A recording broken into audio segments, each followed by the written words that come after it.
ओम शांति। आज 10 जनवरी 2026 के बाबा के मधुर महावाक्य सुनेंगे। बाबा बोले, मीठे बच्चे, तुम्हारी याद की यात्रा बिल्कुल ही गुप्त है। तुम बच्चे अभी मुक्ति धाम में जाने की यात्रा कर रहे हो।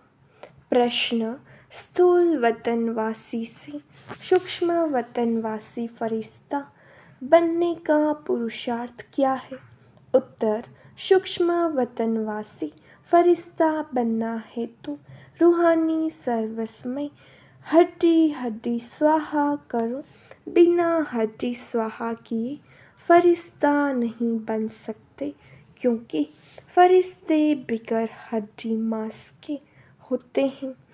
इस बेहद की सेवा में दधीची ऋषि की तरह हड्डी हड्डी लगानी है, तभी व्यक्त से अव्यक्त बनेंगे। गीत बजा, धीरज धरो मनवा। ओम शांति। बच्चों को इस गीत से इशारा मिला कि धीरज धरो।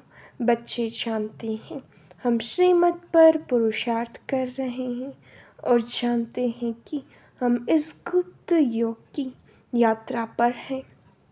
वह यात्रा अपने समय पर पूरी होनी है।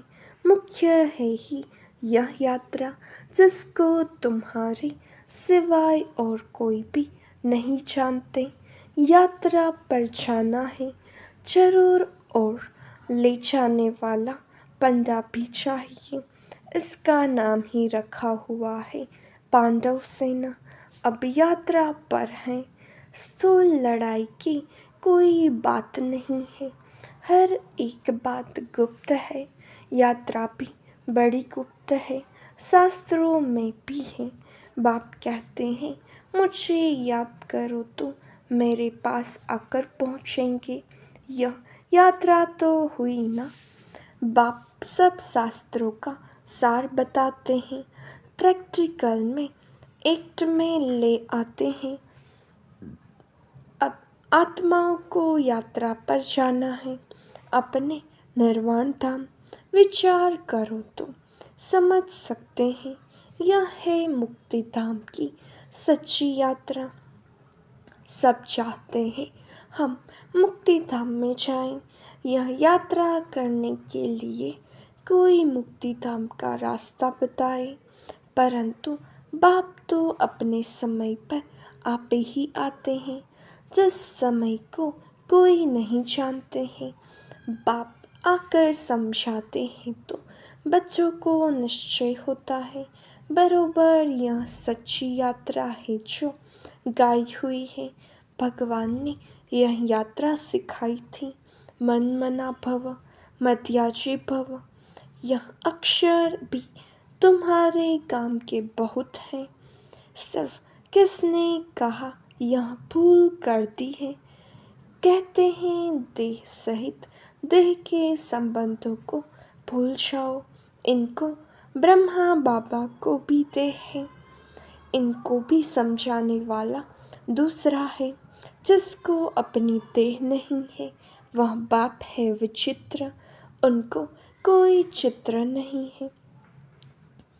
और तो सबके चित्र हैं, सारी दुनिया चित्रशाला है।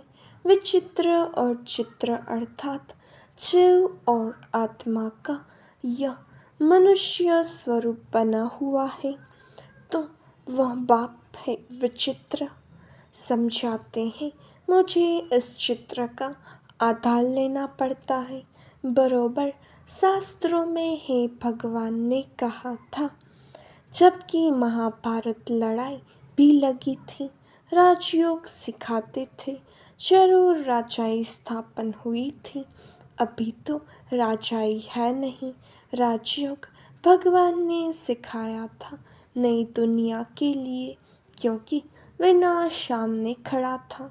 समझाया जाता है ऐसा हुआ था जबकि स्वर्ग की स्थापना हुई थी। वह लक्ष्मी नारायण का राज्य स्थापन हुआ था। अभी तुम्हारी बुद्धि में है सतयुग था, अभी कलयुग है। फिर बाप वही बातें समझाते हैं।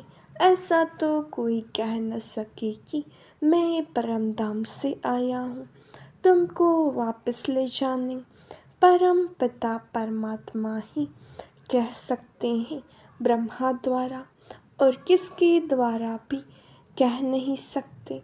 सूक्ष्म वतन में है ही ब्रह्मा विष्णु शंकर। ब्रह्मा के लिए भी समझाया है कि वह है अव्यक्त ब्रह्मा और यह है व्यक्त। तुम अभी फरिश्ता बनते हो। फरिश्ते स्थूल वतन में नहीं होते। फरिश्ते को हड्डी मांस नहीं होता है। यहाँ इस रूहानी सर्विस में हड्डी आदि सब खलास कर देते हैं, फिर फरिश्ते बन जाते हैं। अभी तो हड्डी है ना, यह भी लिखा हुआ है। अपनी हड्डियाँ भी सर्विस में देती, गोया अपनी हड्डियाँ खलास करते हैं। स्थूल वतन से सूक्ष्म वतनवासी बनना है। यहाँ हम हड्डी देकर सूक्ष्म बन जाते हैं।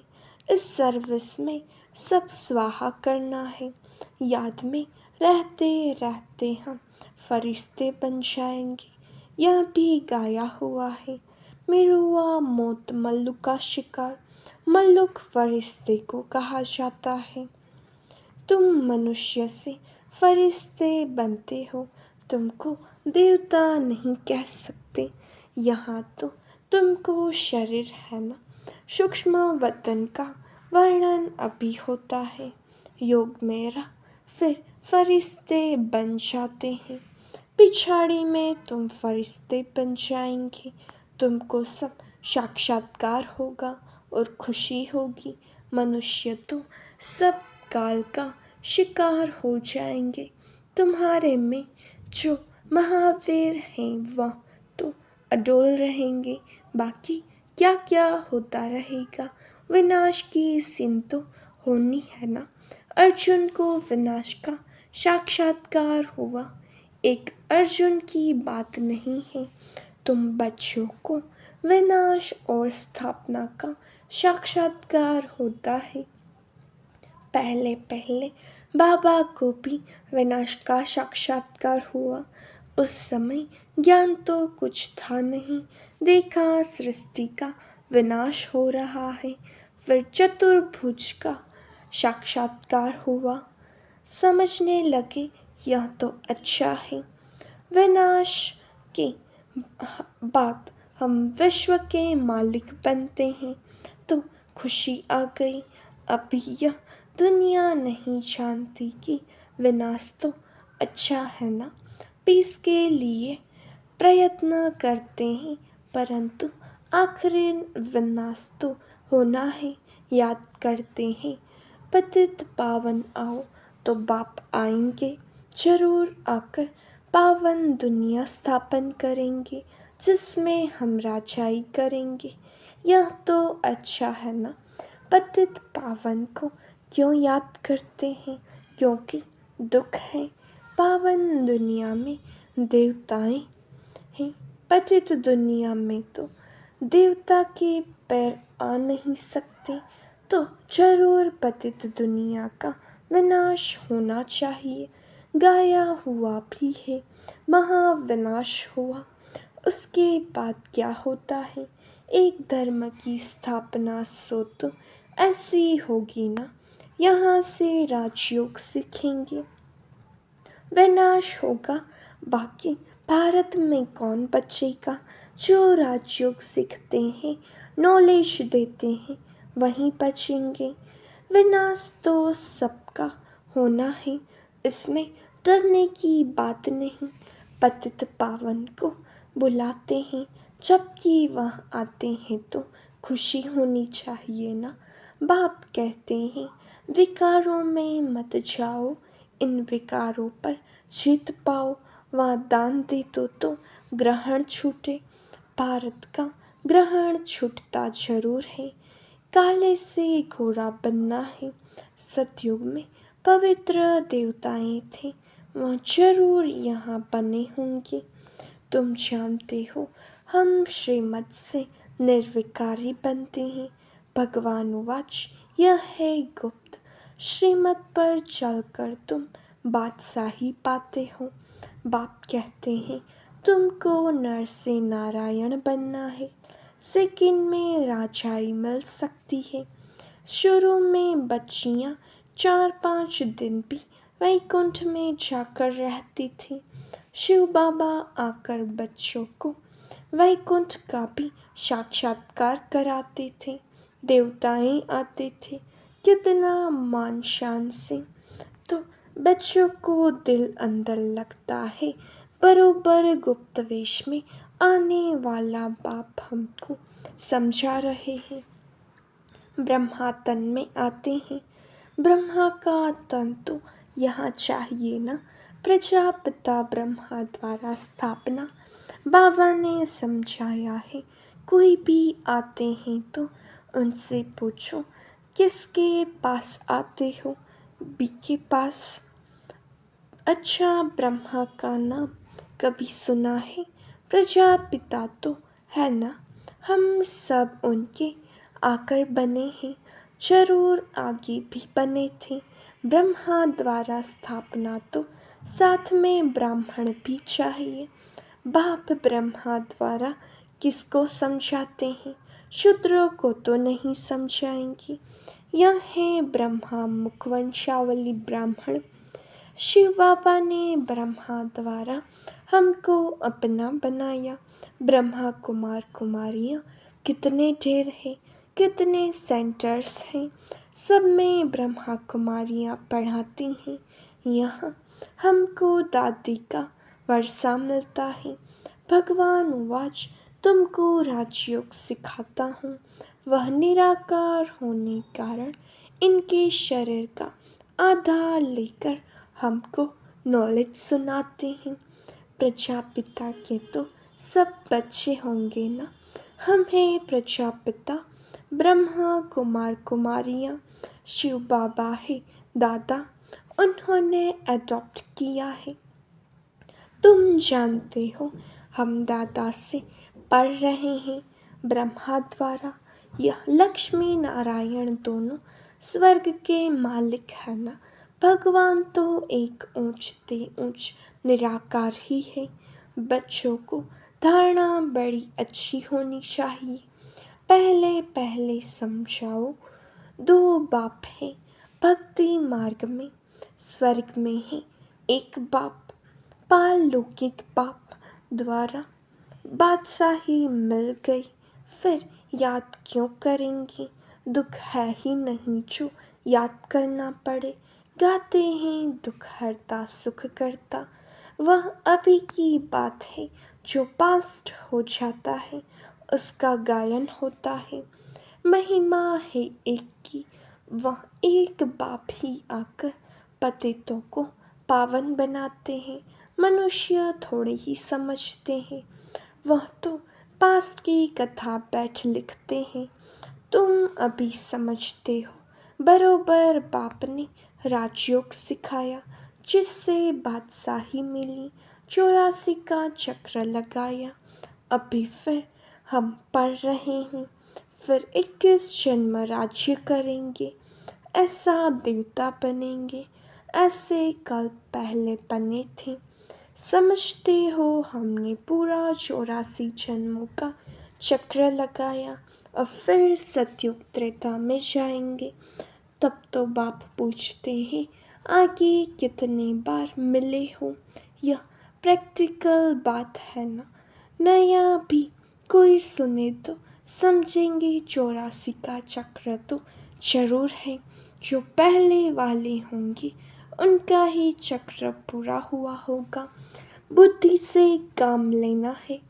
इस मकान में, इस ड्रेस में बाबा हम आपसे अनेक बार मिलते हैं और मिलते रहेंगे। पतित से पावन, पावन से पतित होते ही आए हैं। कोई चीज़ सदैव नहीं ही रहे, यह तो हो नहीं सकता। पुरानी जरूर बनती है, हर चीज़ सतो रजो तमो में आती है। अभी तुम बच्चे जानते हो नई दुनिया आ रही है, उसको स्वर्ग कहा जाता है। यह है नर्क, वह है पावन दुनिया।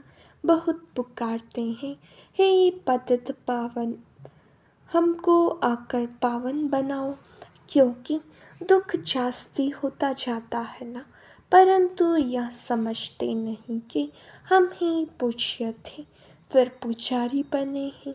द्वापर में पुजारी बने, अनेक धर्म होते गए, बरोबर पतित से पावन, पावन से पतित होते आए हैं।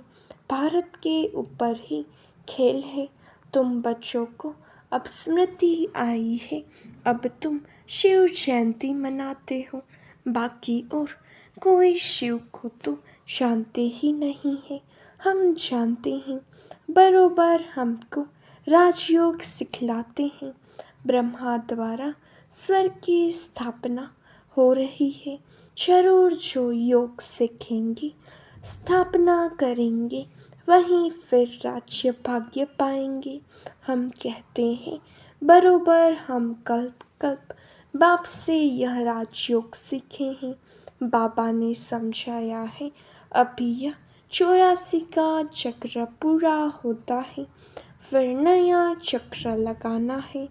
चक्र को तो जानना चाहिए ना, भले यह चित्र न हो तो भी तुम समझा सकते हो, यह तो बिल्कुल सहज बात है। बरोबर भारत स्वर्ग था, अब नर्क है, सिर्फ वह लोग समझते हैं। कलयुग अर्जुन बचा है, तुम कहते हो यह तो कलयुग का अंत है, चक्र पूरा होता है। बाप समझाते हैं, मैं आता हूँ पतित दुनिया को पावन बनाने।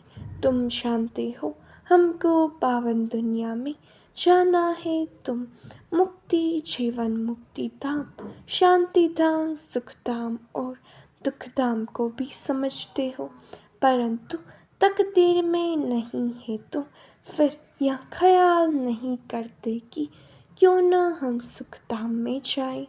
बरोबर हम आत्माओं का घर वह शांति धाम है, वहाँ आत्मा को आर्गन्स न होने कारण कुछ बोलती नहीं है, शांति वहाँ सबको मिलती है। सतयुग में है एक धर्म, यह अनादि अविनाशी वर्ल्ड ड्रामा है जो चक्र लगाता ही रहता है। आत्मा कभी विनाश नहीं होती। शांति धाम में भी थोड़ा समय ठहरना ही पड़े, यह बहुत समझ की बातें हैं। कलयुग है दुख धाम, कितने अनेक धर्म है, कितना हंगामा है। जब बिल्कुल दुखधाम होता है तब ही बाप आते हैं, दुखधाम के बाद है फुल सुखधाम। शांति धाम से हम आते हैं सुखधाम में, फिर दुखधाम बनता है। सतयुग में संपूर्ण निर्विकारी, यहाँ है संपूर्ण विकारी। यह समझाना तो बहुत सहज है ना, हिम्मत चाहिए, कहाँ भी जाकर समझाओ। यहाँ भी लिखा हुआ है, हनुमान सत्संग में पीछे जुतियों में जाकर बैठता था, तो महावीर जो होंगे वह कहाँ भी जाकर युक्ति से सुनेंगे। देखिए क्या बोलते हैं, तुम ड्रेस बदलकर कहाँ भी जा सकते हो उनका कल्याण करने। बाबा भी गुप्त वेश में तुम्हारा कल्याण कर रहे हैं ना। मंदिरों में कहाँ भी निमंत्रण मिलता है तो जाकर समझाना है। दिन प्रतिदिन तुम होशियार होते जाते हो, सबको बाप का परिचय तो देना ही है, ट्रायल करनी होती है। यह तो गाया हुआ है, पिछाड़ी में सन्यासी राजाएं आदि आए। राजा जनक को सेकंड में जीवन मुक्ति मिली, वह फिर जाकर त्रेता में अनुजनक बना। अच्छा, मीठे मीठे से खिलते बच्चों प्रति माता पिता बाप दादा का याद प्यार और गुड मॉर्निंग। रूहानी बाप की रूहानी बच्चों को नमस्ते। हम रूहानी बच्चों की रूहानी बाप दादा को याद प्यार नमस्ते, गुड मॉर्निंग, ओम शांति। शुक्रिया बाबा, शुक्रिया। धारणा के लिए मुख्य सार। पहली पॉइंट, अंतिम विनाश की सीन देखने के लिए अपनी स्थिति महावीर जैसी निर्भय अडोल बनानी है। गुप्त याद की यात्रा में रहना है। दूसरा, अव्यक्त वतनवासी फरिश्ता बनने के लिए बेहद सेवा में दधीची ऋषि की तरह अपनी हड्डी हड्डी स्वाहा करनी है। वरदान, पहली श्रीमत पर विशेष अटेंशन दे। फाउंडेशन को मजबूत बनाने वाले सहज योगी भव। बाप दादा की नंबर 1 श्रीमत है कि अपने को आत्मा समझकर बाप को याद करो। यदि आत्मा के बजाय अपने को साधारण शरीरदारी समझते हो तो याद टिक नहीं सकती। वैसे भी कोई दो चीज़ों को जब जोड़ा जाता है तो पहले समान बनाते हैं। ऐसे ही आत्मा समझकर याद करो तो याद सहज हो जाएगी। यह श्रीमत ही मुख्य फाउंडेशन है। इस बात पर बार बार अटेंशन दो तो सहज योगी बन जाएंगे। स्लोगन, कर्म आत्मा का दर्शन कराने वाला दर्पण है, इसलिए कर्म द्वारा शक्ति स्वरूप को प्रत्यक्ष करो। अव्यक्त इशारे, इस अव्यक्ति मास में बंधन मुक्त रह जीवन मुक्त स्थिति का अनुभव करो। ब्राह्मण सो फरिश्ता अर्थात जीवन मुक्त, जीवन बंध नहीं, न देह का बंधन, न देह के संबंध का बंधन, न देह के पदार्थों का बंधन। अगर अपनी देह का लगा खत्म किया तो देह के संबंध और पदार्थ का बंधन आप ही खत्म हो जाएगा। ऐसे नहीं कोशिश करेंगे। कोशिश शब्द ही सिद्ध करता है कि पुरानी दुनिया की कशिश है, इसलिए कोशिश शब्द समाप्त करो, देह भान को छोड़ो। अच्छा, ओम शांति।